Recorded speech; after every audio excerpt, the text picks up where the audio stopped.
Hello student, welcome to botany after class. MGP university की सारी update पाने के लिए अभी हमारे चैनल को सब्सक्राइब कीजिए, बेल आइकन दबाना ना भूलें, कि सारे नोटिफिकेशन टाइम टू टाइम आपको मिल जाए, आप किसी जानकारी से वंचित ना रहे। तो स्टूडेंट आज बात करने वाले हैं जो एग्जाम आने वाले हैं ना आपके और सेमेस्टर बीए बीएससी बीकॉम के जो एग्जाम आने वाले हैं। अभी मैंने आपको बताया था कि दिसंबर के लास्ट वीक से स्टार्ट हो जाएंगे, मतलब सेकंड वीक बता दिया था, कल ही वीडियो में बताया था कि सेकंड वीक जो दिया है टाइम टेबल कि इसके समथिंग समथिंग तैयारी जो चल रही है वो सेकंड वीक में कुछ ना कुछ आपको टेंटेटिव डेट ही क्यों ना मिल जाए, लेकिन मिल जाएगा, जिससे कि आपके एग्जाम जल्दी आपके होने स्टार्ट हो जाए। तो मैं आपको बताऊं कि अब बच्चे काफी परेशान हैं कि ये पूछ रहे हैं कि सर हमने तो तैयारी नहीं की और इतनी जल्दी एग्जाम हो रहे हैं। तो मैं बता दूं आपको कि एग्जाम अपने फिक्स टाइम पे ही हो रहे हैं और ये लेट जो हुआ है यूनिवर्सिटी का शेड्यूल तो वो जल्दी सही हो जाएगा। एक दो बार बस एग्जाम लास्ट टाइम है कि इस बार थोड़ा हो रहा है, उसके बाद में फिक्स टाइम पे होने लगेंगे आपके एग्जाम। तो अभी क्या करें, फर्स्ट सेमेस्टर वाले तो तैयारी कर चुके, लेकिन सेकंड सेमेस्टर और जो third semester and fifth semester वाले जो है बच्चे थे वो कह रहे थे सर फिर से इतनी जल्दी एग्जाम हो गए। तो अभी तो रिजल्ट ही आया है, अभी 4 दिन पहले ही बीए फोर्थ सेमेस्टर का रिजल्ट जो अटका हुआ था वो अभी डिक्लेयर हुआ है। तो इतनी जल्दी ही एकदम से एग्जामिनेशन फॉर्म और फिर उसके बाद में अब एग्जाम का डेट आने वाला है। तो मैं आपको बताऊं कि देखिए कुछ रणनीतियां हैं जो कि हमने अब मतलब पूरा रिसर्च करके बताया है कि ऐसा ही नहीं ये हवा में बता दिया कि कुछ ऐसा कर लीजिए कि आपके नंबर अच्छे आ जाएंगे।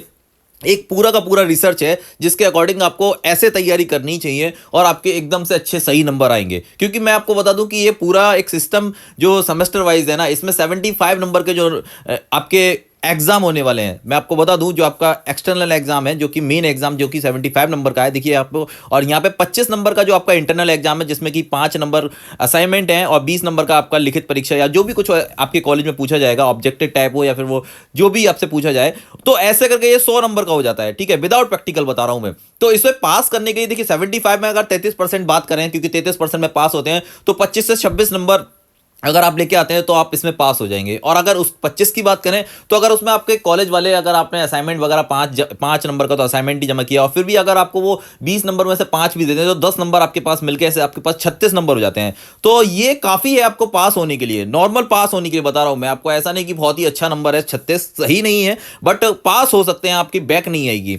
तो अब क्या करें कि ऐसे आपके 36 नंबर से नीचे नहीं आए, 36 नंबर तो आपके आ ही जाए। तो आपको बता दूं मैं कि आपका अगर जो एग्जाम का पैटर्न देखा जाए तो अगर लिखित परीक्षा का देखा जाए, देखिए एमसीक्यूज में बात करें तो 75 नंबर के एमसीक्यूज आते हैं, वो तो अलग ही है, 1 नंबर का एक एमसीक्यूज है। लेकिन यहां पे अगर बात करें लिखित परीक्षा में तो देखिए 15 नंबर के 3 टाइप के क्वेश्चन आएंगे आपको। सबसे पहले तो बता दूं मैं आपको, एक होंगे विस्तृत क्वेश्चन जिसे कहते हैं लॉन्ग क्वेश्चन्स, उसके बाद में शॉर्ट और वेरी शॉर्ट, 3 टाइप के क्वेश्चंस होंगे। इसमें आपको बहुविकल्पीय नहीं देखने को मिलेंगे, पिछली बार भी नहीं मिले थे। तो देखिए 15 नंबर का क्वेश्चन होता है, फिर उसके बाद में 7 नंबर का, फिर 5 नंबर का, ऐसे क्वेश्चंस का जो रेशियो है ना यहाँ पे। तो अगर आप लॉन्ग में 2 लॉन्ग भी कर देते हैं, अगर 1 लॉन्ग भी कर देते हैं ना, तो आपके नंबर बहुत ही सही आएंगे।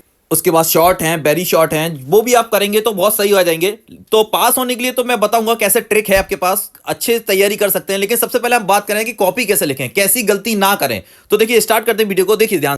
तो देखिए ये गलती बिल्कुल ना करें क्योंकि कक्षा में उपस्थित कक्ष निरीक्षक पहले ही इसको खाली कर देते हैं कॉपी को और ये एग्जामिनर तक नहीं पहुंच पाता। तो आप लोग सोच रहे होंगे कि एग्जामिनर देखेगा और नंबर दे देगा, तो ये बिल्कुल ही गलत ट्रिक है, इसका यूज बिल्कुल भी ना करें। और आप देखिए दूसरा, एक बच्चे कहते हैं कि सर ऐसा करके कॉपी लिखेंगे कि ज्यादा लिख देंगे, दोनों तरफ हम लाइनें संख्या खींच लेंगे।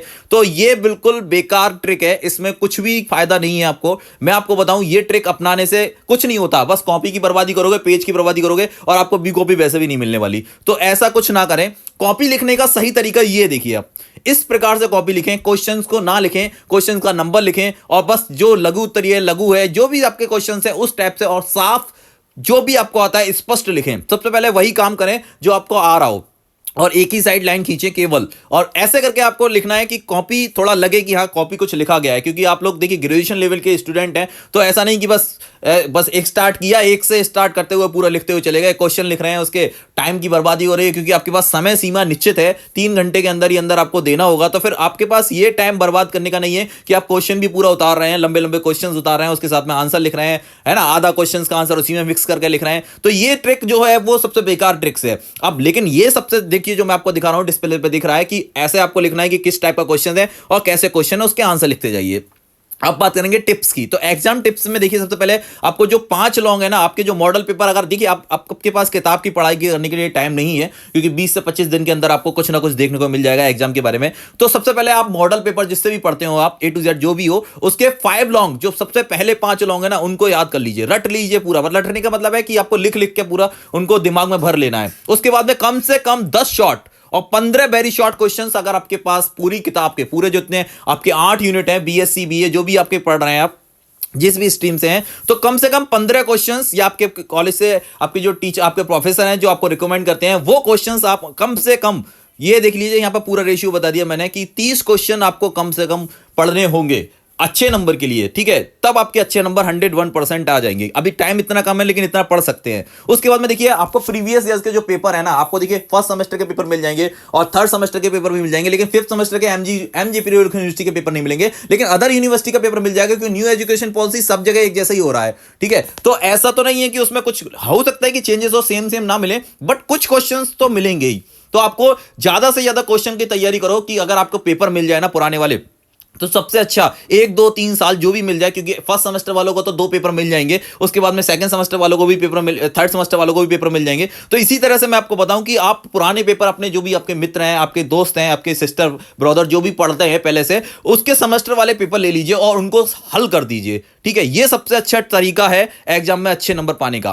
फिर उसके बाद में कहां से मिलेंगे पेपर, तो देखिए हम अपने बॉटनी आफ्टर क्लास पे भी आपको पेपर प्रोवाइड कराएंगे, जो पेपर अब तक हो चुके हैं एमजीपी यूनिवर्सिटी के एंड अदर यूनिवर्सिटी के पेपर फिफ्थ सेमेस्टर के भी हम आपको प्रोवाइड कराएंगे।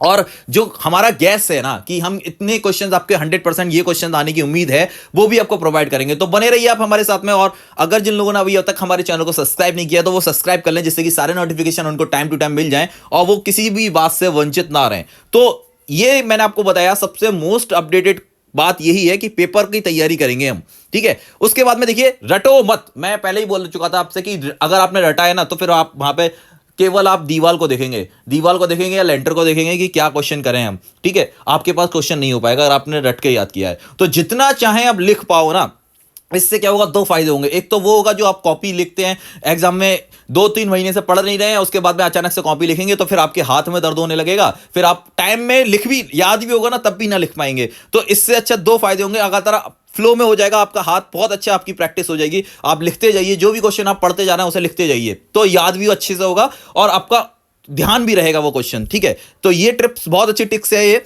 अब इसके बाद में देखिए, सबसे अच्छा है कि जो क्वेश्चंस पहले आए, मैंने आपको पहले बताया था कि जैसे ही एग्जामिनर आपकी कॉपी चेक करेगा, तो उसको जो सबसे पहला क्वेश्चन दिखेगा ना, वो अगर आपने सही तरह से व्यवस्थित रूप से कर दिया है ना, तो उसके मन में आपके लिए छवि एकदम सही हो जाएगी। वो सोचेगा कि भाई हाँ भाई इंटेलिजेंट बच्चा है, थोड़ा बहुत सही लिखेगा। और अगर आपने पहले ही क्वेश्चन गलत कर दिया, तो फिर आप समझते हैं ना कि क्या होगा, वो बस बिना देखे जो क्वेश्चन सही भी है ना, उसको ऐसा ऐसा कट करेगा फ्लो में। मैं आपको बता रहा हूं, ऐसा नहीं कि वो बिना देखे पढ़ लेगा, ऐसा नहीं कुछ कि एकदम लगातार काट देगा, आपका सही क्वेश्चन है वो भी काट देगा, ऐसा नहीं होगा। लेकिन बस वही है कि जो नंबर ज्यादा देने वाला होगा तो कम देगा, ठीक है। उसके बाद में देखिए, हेडिंग डालिए। सबसे मैंने आपको पहले ही कॉपी दिखा दी थी कि पहला पेज कैसा लिखा था, उसने हेडिंग डाल के इतना लिखा था। और अगर डायग्राम, जैसे कि साइंस स्ट्रीम के अगर आप हैं, तो अगर डायग्राम है उसके अंदर, जैसे कि किसी फैमिली का है, कोसीफेरी मालवेसी ईटीसी, कुछ भी फैमिली से पूछा गया है, या फिर किसी वायरस का, बैक्टीरिया का डायग्राम बनवाने को पूछा गया है, माइटोकॉन्ड्रिया पूछ लिया गया है, तो उसका डायग्राम 101% बनाएं। क्योंकि इसमें क्या होता है, लगता है कि हाँ कॉपी में क्या काम किया गया है। अगर माइटोकॉन्ड्रिया पूछ लिया, आपने डायग्राम भी बना दिया, उसके साथ में वो विद एक्सप्लेन कर दिया सब कुछ, तो फिर भाई नंबर तो 100% आने हैं। तो मैंने आपको बता दिया, चाहे आप आर्ट के हो या साइंस के हो, जितना अच्छे से लिख पाए उतने अच्छे से लिखिए। बाकी thank you for watching student, thank you for comment, thank you for support.